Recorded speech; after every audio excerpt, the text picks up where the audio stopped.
बहू लाई दहेज में नौकरानी। पूरे मोहल्ले में चर्चा थी शर्मा जी के बेटे की शादी की। पूरे 1 करोड़ की हुई थी। लड़की वालों ने काफ़ी अच्छा खासा दहेज दिया था और लड़की बहुत सुंदर भी थी। मिसेस शर्मा अपने बेटे राहुल की इतनी अच्छी शादी होने पर बहुत खुश थी और साथ ही अपनी बहू नैना की खूबसूरती को लेकर भी खुशी से फूली नहीं समा रही थी। लेकिन नैना जब अपने ससुराल आई तो अपने साथ एक नौकरानी भी लेकर आई और ये बात पूरे मोहल्ले में आग की तरह फैल गई। शादी को कुछ दिन बीत चुके थे। देखो बहू, अब तुम्हारी शादी को 1 महीना हो चुका है। तुम और राहुल हनीमून भी मना कर आ गए, तो अब थोड़ा थोड़ा घर का काम संभालना शुरू करो। इस घर की बहू हो तुम और घर को संभालना तुम्हारी जिम्मेदारी है। मम्मी जी, मेरी शादी हुई है, इसका मतलब ये थोड़ी ना है कि मैं घर संभालूंगी और काम करूंगी। और वैसे भी मैं काम करने के लिए गीता को लेकर आई हूँ ना, वो सारी काम करेगी। लेकिन बेटा, गीता का क्या है, आज है कल नहीं, फिर तो अपना घर तुम्हें संभालना ही पड़ेगा ना। मम्मी जी, लगता है फिल्में बहुत देखती है। कल हो ना हो बहुत ज़्यादा बार देख लिए क्या? अरे भाई, गीता तो हमेशा यहीं रहने वाली है। अरे राहुल बेटा, ये क्या कह रही है नैना? अरे भाई, वो बहू है, उसे काम करना होगा, जिम्मेदारियां संभालनी होगी। हम नौकरानी के भरोसे कैसे रह सकते हैं? नमस्कार दोस्तों, आगे बढ़ने से पहले मैं आप सबको ट्रस्टेड ब्रांड लोटस 365 के बारे में बताना चाहती हूँ, जिसके ब्रांड एम्बेसडर काजल अग्रवाल, नवाजुद्दीन सिद्दीकी, उर्वशी राउटेला है। ये सबसे पुरानी गेमिंग कंपनी में से एक है जो 2015 से भारत में एक्टिव है। यहाँ आपको क्रिकेट, फुटबॉल, टेनिस आदि के अपडेट मिलते हैं। आप यहाँ 1000 प्लस लाइव गेम्स भी खेल सकते हैं और अमेजिंग रिवॉर्ड्स जीत सकते हैं।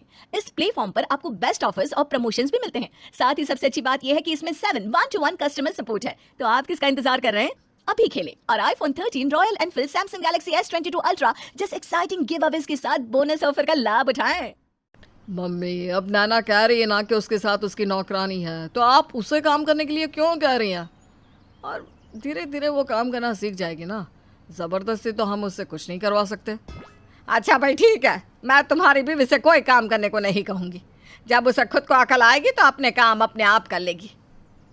थैंक यू मम्मी जी, मुझे आपसे यही उम्मीद थी। अच्छा, मैं चलती हूँ, वो क्या है ना, मुझे फेशियल करवाना है। अच्छा ठीक है, तुम जाकर अपना फेशियल करवाओ और गीता को यहाँ भेज दो।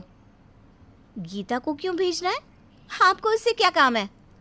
अरे, अब तुम पार्लर में फेशियल करवाने जाओगी तो मैं उससे ही कुछ काम करवा लूँगी ना। छत पर जाकर कपड़े सुखा कर आएगी, बालकनी की सफाई कर देगी, कुछ तो करेगी ना। 1 मिनट मम्मी जी, वो सिर्फ मेरी असिस्टेंट है। मैं पार्लर जाऊंगी तो मेरा हैंडबैग कौन उठाएगा? गीता मेरे साथ जा रही है। वैसे भी बहुत टाइम से उसने भी फेशियल नहीं करवाया। उसकी स्किन कितनी डल हो गई है। मैं सोच रही थी उसका भी फेशियल करवा लाती हूँ। अरे अजीब हो तुम, अपनी नौकरानी का फेशियल कौन करवाता है? मैं करवाती हूँ मम्मी जी। मैं इतनी सुंदर हूँ और गीता मेरे साथ 24 घंटे रहती है। अगर वो अच्छी नहीं दिखेगी तो मुझे अच्छा नहीं लगेगा। इतना कहकर नैना वहाँ से चली जाती है। मिसेस शर्मा हैरान होकर उसे देखती रहती है। अरे क्या हुआ, इतना गुस्से में क्यों बैठी हो? किसी से झगड़ा हो गया क्या? ले लो 1 करोड़। अरे 1 करोड़ क्यों, 5 करोड़ ले लो ना लड़की वालों से। देखा कैसे मटकती हुई चली गई। कहती है जो नौकरानी आई है साथ में वो उसकी पर्सनल नौकरानी है।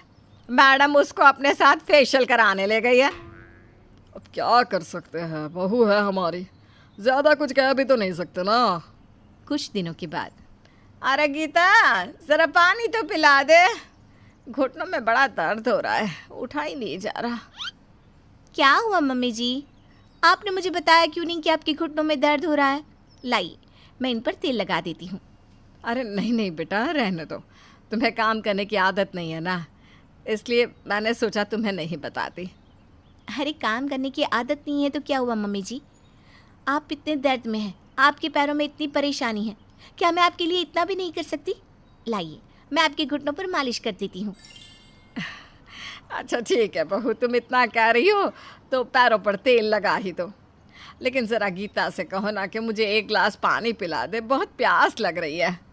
अरे मम्मी जी, मैं हूँ ना, मैं आपके लिए पानी लेकर आती हूँ और आपके घुटनों में दर्द देना मैं सारा काम करूँगी, अच्छा खाना भी बनाऊँगी। देखना, मेरे हाथ का खाना खाकर आप खुश हो जाएंगी। नैना मिसेस शर्मा के घुटनों पर अच्छे से मालिश करती है और सब लोगों के लिए बहुत ही स्वादिष्ट खाना बनाती है। कुछ देर के बाद सुनते हो, लगता है हमारी बहू को धीरे धीरे अकल आ रही है। आज तो बड़े ही प्यार से मेरे घुटनों पर मालिश की और इतना अच्छा खाना भी बनाया।